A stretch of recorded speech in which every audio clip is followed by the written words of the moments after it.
लोकसभा चुनाव को लेकर दूसरे चरण का महारण जारी है। उत्तर प्रदेश की 8 सीटों पर लगातार वोटिंग जारी है। वहीं पूरे देश की 88 सीटों की बात की जाए तो मतदान स्थल पर मतदाता उमड़ रहे हैं, लेकिन खासकर अगर शहरी इलाकों की बात की जाए तो मतदान प्रतिशत में कमी। वहीं जो ग्रामीण इलाके हैं वहां मतदाता उत्साहित नजर आते हैं। सीधे रुख करते हैं न्यूज रूम का।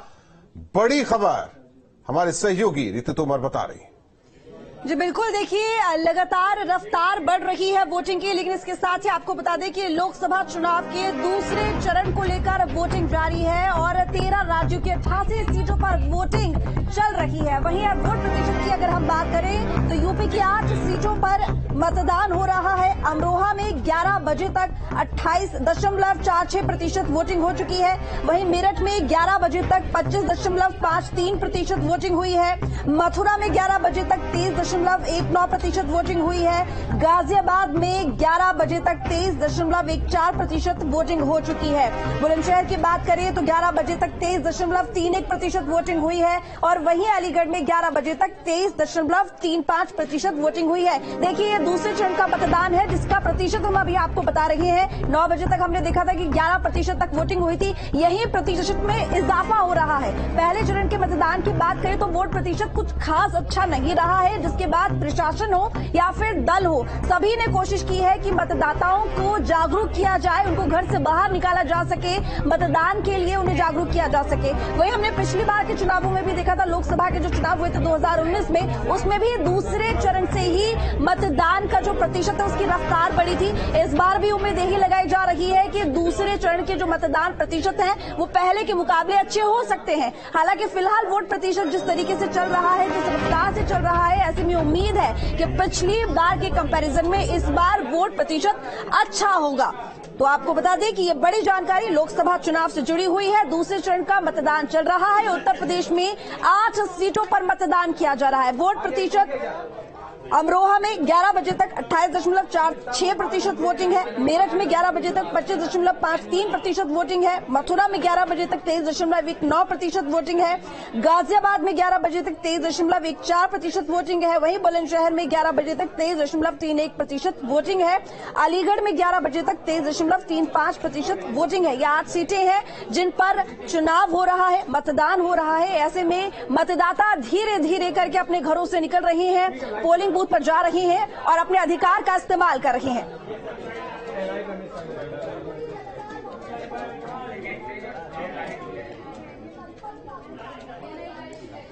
इसी बीच रुक करेंगे बड़ी खबर की तरफ जो कि हापुड़ से आ रही है, जहां पर एक फर्जी इंस्पेक्टर गिरफ्तार किया गया है। आपको बता दें कि पोलिंग बूथ से इस फर्जी इंस्पेक्टर की गिरफ्तारी हुई है, जो कि अपने आप को इंस्पेक्टर बता रहा था। फर्जी सीबीआई का आई कार्ड उसके पास, अन्य कार्ड भी उसके पास से बरामद किए गए हैं। इलेक्शन में ड्यूटी बता रहा था ये फर्जी इंस्पेक्टर। हापुड़ कोतवाली देहात क्षेत्र का मामला बताया जा रहा है। इस वक्त की बड़ी जानकारी हापुड़ से है, जहां पर एक फर्जी इंस्पेक्टर को गिरफ्तार किया है पुलिस ने। मतदान केंद्र से पुलिस ने इस फर्जी इंस्पेक्टर को गिरफ्तार किया है, जिसके पास से फर्जी सीबीआई का आई कार्ड और अन्य कार्ड बरामद किए गए हैं। इलेक्शन में ड्यूटी लगी हुई है, ऐसा इसने बताया है। हापुड़ कोतवाली देहात क्षेत्र का मामला है। हालांकि पुलिस अब इस फर्जी इंस्पेक्टर से पूछताछ कर रही है। ये बड़ी जानकारी हापुड़ से। आपको बता दें कि सुरक्षा व्यवस्था सख्त है। हर पोलिंग बूथ पर प्रशासन ने तमाम व्यवस्थाएं की गई हैं। इसके साथ ही सुरक्षा की हम बात करें तो यहाँ पर पुख्ता इंतजाम है और ये हापुड़ में फर्जी इंस्पेक्टर गिरफ्तार किया गया है, जो कि बता रहा था कि पोलिंग बूथ पर उसकी ड्यूटी लगी हुई है। चलिए, इसी बीच आगे की खबरों के लिए अब सीधा रुख करेंगे स्टूडियो का। Over to you. और बिल्कुल नोएडा के सेक्टर 15A की बात कर लेते, जहां महिला वोटर्स में मतदान को लेकर उत्साह दिखाई दिया। महिलाओं से हमारे सहयोगी अमित चौधरी ने खास बातचीत की है, सुनिए। तमाम वोटर्स मेरे साथ मौजूद हैं। सेक्टर 15A की महिलाएं हैं, ये वोट डालने के लिए आए हैं। इन्हीं से बात करेंगे। सबसे पहले आप बताइए क्या मुद्दे हैं इस बार वोट डालने को लेकर? इस वक्त केवल एकमात्र मुद्दा है कि देश में जो विकास की आबाद गति चल रही है वो इसी तरह चलती रहे। हमारा देश विकास के गति पकड़ के इसी तरह चलता रहे। तो कोई इतना ज्वलंत मुद्दा नहीं है। बस हम ये चाहते हैं कि अच्छे लोग सरकार में आए और जो कि अच्छे लोग सरकार चला रहे हैं। जैसे आपने देखा होगा कश्मीर में इन्होंने 370 हटाई, उसके बाद हमारे को कोई भी टेररिस्ट एक्टिविटीज नहीं दिखाई दी। थी, और स्पेशली नोएडा में, यूपी में पहले लॉ एंड ऑर्डर की बहुत खराब हालत होती थी आज से 10-12 साल पहले, पर आज की डेट में आप देखते हैं कि महिलाएं बहुत सुरक्षित महसूस कर रही हैं। There is no law and order issues, बहुत हम अपने आप को सुरक्षित और खुश महसूस कर रहे हैं। तो हम यही चाहते हैं कि हमारा जो देश का विकास है, जो डबल इंजन की सरकार है स्पेशली यूपी में, और केंद्र में मोदी जी की सरकार है, वो इसी तरह देश को प्रगति पे मार्ग पे ले जाती रहे। और साथ में मैं एक बात जरूर कहना चाहूंगी कि भारत देश का रसूख जो पूरे वर्ल्ड में बढ़ा है मोदी जी की वजह से, तो वो रसूख हमारा कायम रहे। बिल्कुल, और भी लोग हमारे साथ मौजूद हैं। क्या सोच के वोट दिया आपने? सुबह से ही आप लोग आ गए यहाँ? देश की सुरक्षा, देश की तरक्की, और मुद्दा और क्या चाहिए? विपक्ष को तो कुछ बोलना ही है, मगर बोलने लायक कोई मुद्दे है ही नहीं। मोदी जी ने कुछ छोड़ा ही नहीं है। देश इतनी तरक्की कर रहा है, हम लोग इतने खुशहाल हैं, और हमें क्या चाहिए? कोई नहीं है टक्कर में, क्यों पड़े हो चक्कर में? बिल्कुल बिल्कुल। जय श्री राम। अब आप क्या कहेंगे? हम तो चाहेंगे मोदी जी आए, देश का भलाई कर रहा है मोदी जी। हमको लाए हैं, हम उनको लाएंगे। बिल्कुल, दैट्स द वर्ड। जो राम को लाए हैं हम उनको लेके आएंगे। 400 पार देश की जनता करे पुकार, अब की बार 400 पार। तमाम महिलाएं, आप बताइए आपके क्या मुद्दे हैं, क्या सोच कर आए? देखिए, मेरा कोई पर्टिकुलर मुद्दा नहीं था, बट लेकिन ये है कि हम लगातार देख रहे हैं इतने सालों में जो है हमारा विकास होता जा रहा है, स्टेप बाय स्टेप सारी चीजें हो रही हैं और हर फील्ड में हो रही है। तो आगे भी हम यही चाहेंगे कि मोदी जी की सरकार आए, अच्छी सरकार है, और हमारा विकास जो है, डेवलपमेंट ऐसे ही ओवरऑल चलता रहे। महिला सुरक्षा को लेकर कितने संतुष्ट हैं? क्या और होना चाहिए? देखिए, बहुत सारी चीजें चेंज हुई हैं पिछले 10 साल में। हम चाहेंगे कि अब आगे ये और ज्यादा अच्छे से ग्रो करे। प्लस मैं एक बिजनेस फैमिली से बिलोंग करती हूँ, मैं चाहूंगी कि बिजनेस सेक्टर को और ज्यादा आगे बढ़ाया जाए। पिछले 10 साल में काफी चीजें अच्छी हुई हैं, बट हम चाहेंगे वो इस तरह से बढ़े कि ज्यादा एम्प्लॉयमेंट होनी शुरू हो, हमारे यूथ को ज्यादा से ज्यादा नौकरियां मिले, जिससे देश और ग्रो करे। नई सरकार चुन रहे हैं, आप वोट डाल रहे हैं, क्या चाहते हैं आने वाले टाइम में क्या क्या बदलाव हो? मैं तो जी नारी की सुरक्षा चाहती हूँ, ये चाहती हूँ बस। उसके लिए सरकार को सही दिशा में कदम उठाने चाहिए, क्योंकि जो अब तक हो रहा है वो काफी नहीं है। मेरा ये मानना है कि जो अभी तक हो रहा है वो काफी नहीं है। नारी को अभी भी सपोर्ट नहीं मिलता है, ना समाज से, ना कहीं और से, ना कहीं पॉलिटिकल पार्टी से, ना कहीं और से। जो भी है वो सारी किताबी बातें हैं और कुछ नहीं है, सारा दिखावा है। It's all a sham. If you go to the ground root, nothing is happening, nothing at all. तो देखिए, तमाम महिलाएं थी सेक्टर 15A की, जिन्होंने अपनी अपनी राय रखी कि किस तरीके से अगली सरकार चुनेंगे और अगली सरकार चुनने के बाद क्या और होना चाहिए। वीडियो जर्नलिस्ट भरत शर्मा के साथ अमित चौधरी, न्यूज स्टेट नोएडा। और लगातार हर एक तस्वीर न्यूज स्टेट अपने दर्शकों तक पहुंचा रहा है। जिस तरीके से 8 लोकसभा सीट, उत्तर प्रदेश की अहम ये सीटें, हमारे सहयोगी लगातार जुड़े हुए हैं। गाजियाबाद से सोनू, और इसके अलावा हमारे साथ अनुज बुलंदशहर से, और हमारे वरिष्ठ सहयोगी धीरेन्द्र पुंडीर बागपत से जुड़े हुए हैं। धीरेन्द्र सर, आपका रुख करते हैं। कहते हैं कि आपसे ताकतवर कोई हो तो उससे दोस्ती कर लीजिए, नुकसान तो नहीं पहुंचाएगा, फायदा बल्कि पहुंचा देगा। क्या बागपत सीट पर हम ये कह सकते हैं अभी जो स्थिति है, अगर हम 14 और 19 के बाद अब देखें?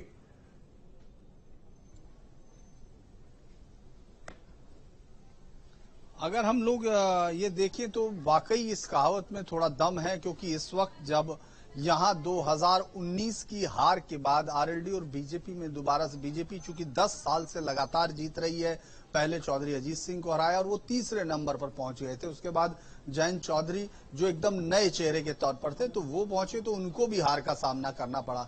उसके बाद ये एक नई स्ट्रेटजी के साथ एनडीए में वापसी है, और वापसी के साथ एनडीए को भी जो परेशानी इस समय बीजेपी को लग रहा था कि हो सकता है कि इस चुनाव में एंटी इनकम्बेंसी हो या समीकरण का जो एक बार बिखराव है उसको सही से संभाला जाए, तो ये लगता है कि इन दोनों का जो सहयोग है ये एक बेहतर चुनावी रिजल्ट दे सकता है। खासतौर से आरएलडी के पास 2 सीटें हैं और आरएलडी अपना सबसे बेहतर प्रदर्शन अगर हम लोग विधानसभा और लोकसभा दोनों की बातें करें तो वो तभी किया जब उसका बीजेपी के साथ या एनडीए के साथ गठबंधन था। इसके जब 7 में से 5 सीटें उसको 2009 में मिली थी। इसके अलावा जब राजनाथ सिंह के समय में 2002 में तो वो 14 विधायकों तक पहुंची थी। यानी अपनी जो उसकी बेहतर प्रदर्शन तभी होता है जब वो बीजेपी के साथ अपने वोट शेयर को अलाइन करती है। इस समय अगर हम लोग यहां की बात करें, मैं इस समय छपरोली में हूं। छपरोली वो सीट है, अगर ये कहा जाए, जहां से आज भी चौधरी परिवार का इशारा ही तय करता है।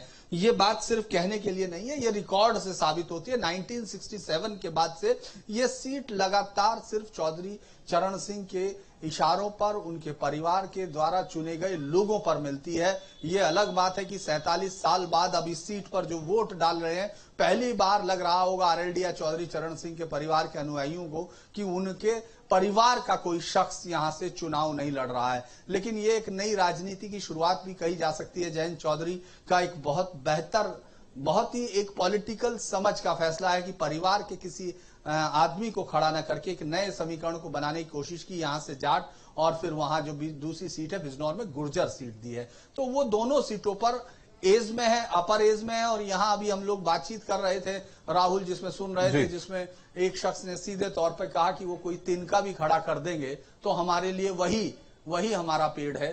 तो वही मुझे लगता है कि इस समय अगर आप इस इलाके में घूमते हैं तो वो दिखाई दे रहा है। मैं इस समय धीरेन्द्र सर आपसे एक चीज समझना चाहता हूं। देखिए, एक बागपत खुद अगर हम जिले की बात करें, और दूसरा एक हिस्सा गाजियाबाद का भी आता है जो कि मोदी नगर, वो पूरा ये विधानसभा क्षेत्र बागपत लोकसभा क्षेत्र में आता है। तो क्या इससे इसको जोड़ा जा सकता है आरएलडी से या फिर चौधरी परिवार से भी, कि वहां के लोग भी यही सोचते होंगे?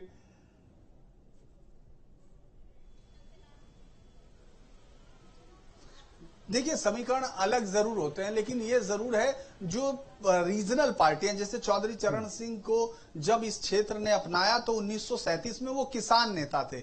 मतलब कोई एक छोटा वो नहीं था, उनका दायरा बहुत बड़ा था। लेकिन जैसे जैसे फिर वो सिर्फ ओबीसी पॉलिटिकल स्ट्रेटजी पर आए, उन्होंने अजगर बनाया। फिर उसके बाद वो धीरे धीरे जाट राजनीति तक सीमित होते चले गए। तो जब आपका दायरा कम होता है तो आपको बहुत सारी जगह परेशानियां खड़ी होती हैं। जिस समय वो देश के प्रधानमंत्री बने, वो देश के 5वें प्रधानमंत्री थे और इस राज्य के भी 5वें मुख्यमंत्री बने। ये भी एक संयोग है कि वो जो है जब प्रधानमंत्री बने उस वक्त वो एक बहुत बड़ा स्टेचर था, क्योंकि किसानों के साथ एक लंबा संघर्ष था। मुझे लगता है कि ये जो अलग अलग डिलिमिटेशन है, इसने उस पोजीशंस को कमजोर किया जो यहाँ हमेशा आरएलडी की दिखाई देती थी। दूसरा, इसके साथ साथ आप जब भी मतदान बढ़ेगा तो कोई भी सीट हो, राहुल, ये साफ है कि एक जाति किसी भी एक सीट को अपनी मर्जी से जिता या हरा नहीं सकती है। ये समीकरणों पर तय होता है। अगर वोट परसेंटेज 60, 70, 80% तक जाता है तो ये बहुत बेहतर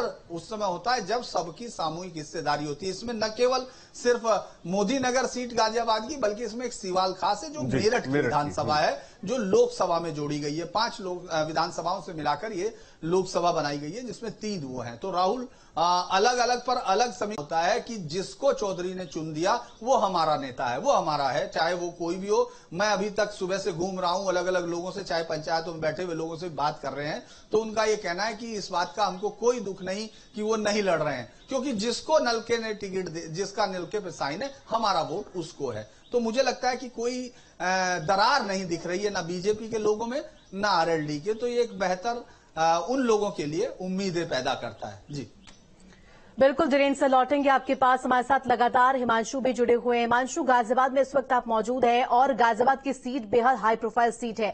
यहां मुकाबला अतुल गर्ग का डॉली शर्मा के साथ नंदकिशोर अपुंडीर बीएसपी की तरफ से ताल ठोक रहे हैं। समीकरणों को भी समझाएगा, लेकिन फिलहाल मतदान को लेकर क्या अपडेट है? बिल्कुल, देखिए 11 बजे तक जो मतदान प्रतिशत है वो 23.19%